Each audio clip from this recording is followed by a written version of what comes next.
Allez, c'est parti. Oh merde. You talking to me? Well, who the hell else are you talking to? Talking to me? Well, I'm the only one here.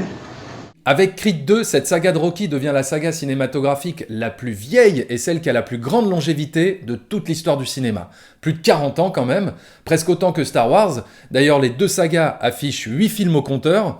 Bon, je compte pas les spin-offs évidemment, mais Rocky bat Star Wars d'une année puisque le premier film était sorti en 1976 alors qu'Un Nouvel Espoir c'était en 77. Donc Rocky wins. Creed 2 n'a fait que confirmer pourquoi j'aime tant découvrir les films au cinéma. Toute la salle était en transe, les gens applaudissaient, les gens encourageaient Creed à l'écran, tu sentais que tout le monde était à deux doigts de se lever et de crier. J'ai vu le film avec Critique Masqué, donc il pourra vous le confirmer, la salle était très réceptive. Et je me rappelle que mon père m'avait raconté que quand il était allé voir le premier Rocky en 1976, les gens s'étaient levés, les gens avaient applaudi dans la salle, avaient crié, avaient encouragé Rocky. Et j'avais toujours trouvé ça irréel de faire ça devant un écran de cinéma. Mais là, avec Creed 2, j'ai bien senti qu'on n'était pas loin de refaire la même chose. Même avec le film Rocky Balboa, j'avais ressenti ça dans la salle. J'ai jamais vu d'autres films galvaniser autant les spectateurs que cette saga de Rocky. Alors le réalisateur du premier Creed, Ryan Coogler, étant trop occupé sur Black Panther, a dû laisser sa place à un autre réalisateur qui a pris le relais pour réaliser Creed 2. C'est donc Steven Caple Jr. qui a hérité de la suite de cette saga sur Adonis Creed. Et personnellement, j'avais jamais entendu parler de ce réalisateur. En même temps, il n'a réalisé qu'un seul long métrage, le reste c'est des épisodes de séries et quelques courts métrages. Donc, avec un CV aussi mince, on pouvait craindre que le film ne soit pas à la hauteur du premier Creed. Eh bien, pour moi, ça a même été tout l'inverse. Non seulement il est à la hauteur du premier, mais il le surpasse. Personnellement, j'avais pas adoré le premier Creed, j'avais trouvé ça sympa, sans plus. Oui, la réalisation de Ryan Coogler était très efficace, avec des plans séquences impeccables lors des scènes de combat. Oui, le film s'inscrivait bien dans cette logique de drame intimiste propre à la saga de Rocky. Mais le gros problème que j'avais eu avec ce film, c'était le personnage de Creed. Je ne suis pas arrivé à rentrer en empathie avec lui, tout simplement parce que sa problématique de personnage ne m'a pas touché. Tout le côté je n'arrive pas à exister parce que l'ombre de mon père est trop écrasante, j'avais plus trouvé que ça faisait caprice de gosse de riche qu'autre chose. Je suis pas arrivé à ressentir la souffrance chez ce personnage. Ce qui m'a toujours plu et ému dans Rocky, c'était de voir un gars qui n'a rien, qui vient de la rue, qui vit dans la crasse, à la dure, et qui lutte pour survivre, et qui s'en prend plein la gueule. C'est ça qui me rendait le personnage attachant, et qui me donnait envie de le voir réussir. Et du coup, Adonis Creed me paraissait un peu fade dans le premier film. Et donc voilà dans quel état d'esprit je suis allé voir Creed 2. Est-ce que je vais réussir à rentrer en empathie avec ce personnage ? Eh bien, dans le cas de ce film, oui, à 100%, oui. Alors ok, la situation financière d'Adonis Creed n'a pas changé au début du film, mais pour compenser ça, cette fois, le personnage il s'en prend plein la gueule, et je ne parle pas que physiquement, hein, mentalement aussi. Le scénario le charge encore plus de conflits intérieurs et de dilemmes que dans le premier film. Là, j'ai ressenti toute la souffrance du personnage. Là, j'ai eu envie d'être derrière lui, j'avais envie de le voir s'en sortir. C'est ça, Rocky, voir un personnage qui est au plus bas, essayer de puiser en lui la force de continuer. J'ai trouvé donc le scénario de Creed 2 encore plus fort que le premier, et ça vient peut-être de l'implication de Sylvester Stallone, puisqu'il a lui-même coécrit le scénario, ce qui n'avait pas été le cas du premier film. Et j'ai envie de dire, qui de mieux que Sylvester Stallone pour écrire un bon film sur la saga Rocky. Voilà, c'est juste sa vie, son œuvre. Et ce qui est incroyable, c'est qu'on soit encore investi dans une saga vieille de plus de 40 ans et qui a démarré par un tout petit film écrit en 3 jours par Stallone. Un tel accomplissement, c'est juste beau. Alors en termes de structure narrative, j'ai trouvé que Creed 2 faisait beaucoup écho à Rocky 2 et Rocky 3. J'ai trouvé que c'était un peu un mélange des deux films. Rocky 2 pour les problématiques de vie privée, sentimentale, et Rocky 3 pour tout le challenge sportif, le challenge mental. Alors oui, on pourrait se dire rien d'innovant dans le scénario puisque ça reprend la même formule qu'on commence tous à connaître par cœur, surtout après 8 films. Mais Stallone arrive quand même à explorer des nouvelles thématiques, comme le poids de l'héritage familial par exemple. Il arrive à creuser encore plus les enjeux personnels de Creed, et à lui donner un parcours de personnage suffisamment neuf et suffisamment singulier pour nous émouvoir encore une fois. J'ai jamais eu l'impression de voir une redite ou du fanservice gratuit, mais une vraie continuité de la saga. Et après 8 films, ça relève de l'exploit. Là où le film se distingue des autres, c'est que le scénario arrive à faire de Creed 2 un drame shakespearien. Et oui, j'ose le dire, j'ose le terme. puisque le film est la réunion de deux hommes totalement opposés, complètement aux antipodes l'un de l'autre, mais qui sont malgré tout réunis par une tragédie familiale, la mort d'Apollo Creed.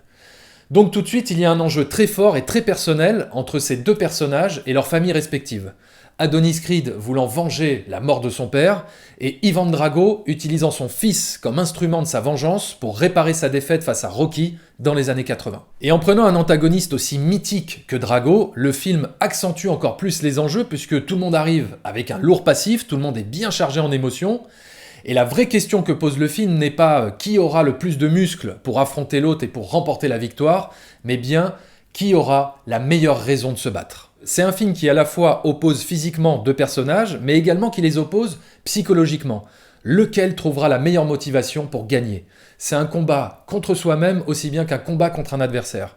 Et c'est ça qui est réussi dans Creed 2, c'est de nous montrer encore une fois une belle leçon de vie à travers la boxe, en nous rappelant que c'est avant tout le mental qui est déterminant dans notre combat. Même si Dolph Lundgren joue son rôle de façon un peu caricaturale, c'est vrai, avec des dialogues assez basiques, bon, un peu comme dans Rocky IV, finalement. Donc voilà, remarque, il faut bien une cohérence entre les films. Eh bien, malgré ça, la relation qu'il a avec son fils est vraiment touchante. C'est juste dommage qu'elle ne soit pas exploitée davantage et que ça reste un peu en surface. Michael B. Jordan livre une performance excellente et il mériterait d'être au moins nommé à l'Oscar tellement il est bouleversant dans certaines scènes. On voit vraiment la souffrance sur son visage. Et je trouve qu'il y a une mise en abîme, ou plutôt un vrai parallèle, entre Michael B. Jordan et Adonis Creed. Il y a presque plus de frontières, à un moment donné, entre la fiction et la réalité. Puisque l'acteur et le personnage ont en réalité les mêmes enjeux. Est-ce qu'ils vont réussir à exister dans l'ombre de leurs prédécesseurs ? Adonis Creed avec son père Apollo et Michael B. Jordan avec Stallone. Quand tu as Rocky dans le même film, comment tu fais pour exister et captiver l'attention des spectateurs sur tes problèmes ? Comment tu fais pour faire oublier aux spectateurs que Rocky joue dans le même film ? Eh bien, ce film réussit sur les deux tableaux. Michael B. Jordan en impose, il n'essaye pas d'imiter Stallone, il trouve sa propre voix, son propre style, tout comme Adonis Creed, qui devient enfin à mes yeux un personnage aussi poignant que Balboa. Bon, Stallone, encore une fois, il m'a décroché une larme. De toute façon, j'aime tellement ce mec que je pourrais le regarder faire une omelette dans sa cuisine pendant 2 heures que je kifferais le film. Par rapport à la musique, les thèmes de la saga, on les entend finalement très peu, et d'ailleurs le film joue sur cette attente, si bien que quand tu les entends enfin, tu es on ne peut plus galvanisé. En termes de mise en scène, ce nouveau réal n'a pas à rougir de ce qu'avait fait Ryan Coogler sur le premier film. Oui, c'est vrai, là on est plus dans du classicisme, mais classique ne veut pas forcément dire moins bien ou inintéressant. Moi j'ai trouvé que la mise en scène faisait la part belle aux comédiens et mettait bien en avant l'introspection de ces personnages. Résultat, on a des scènes intimistes poignantes. Les scènes de combat, je les ai trouvées très efficaces, avec des ralentis bien placés, des plans à la première personne en vue subjective qui placent le spectateur dans la peau du boxeur. Rajoute à ça le son du cinéma et tu ressens presque la douleur des coups portés.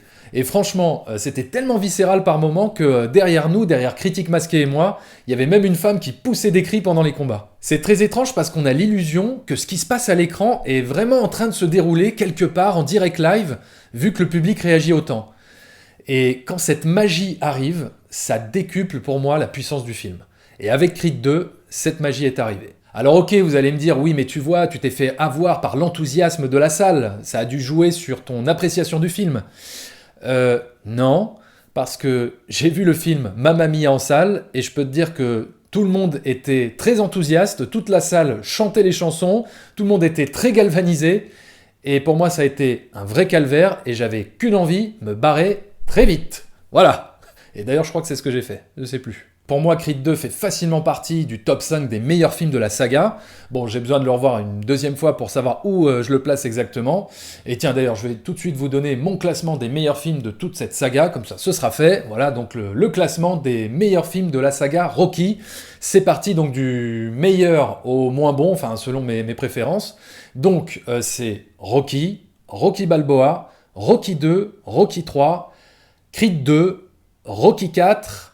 Creed et Rocky 5. Donc voilà, si j'avais pu critiquer le premier Creed à l'époque, je lui aurais donné 3 sur 5, mais pour Creed 2, ce sera 4 étoiles sur 5. Voilà, surtout n'hésitez pas à me dire dans les commentaires ce que vous avez pensé de Creed 2, est-ce que vous l'avez trouvé meilleur que le premier, ou alors moins bon? On en débat, on en discute, et tiens, profitons-en, dites-moi aussi dans les commentaires votre classement de toute cette saga de Rocky, du meilleur au moins bon, voilà, comme ça on verra si ce sont toujours les mêmes films qui reviennent dans les premiers, ce sera sympa, et moi je crois que ce soir je vais me remater un petit Rocky 4. Ciao. Remets-toi, allez Apollo, remets-toi. S'il meurt, il meurt.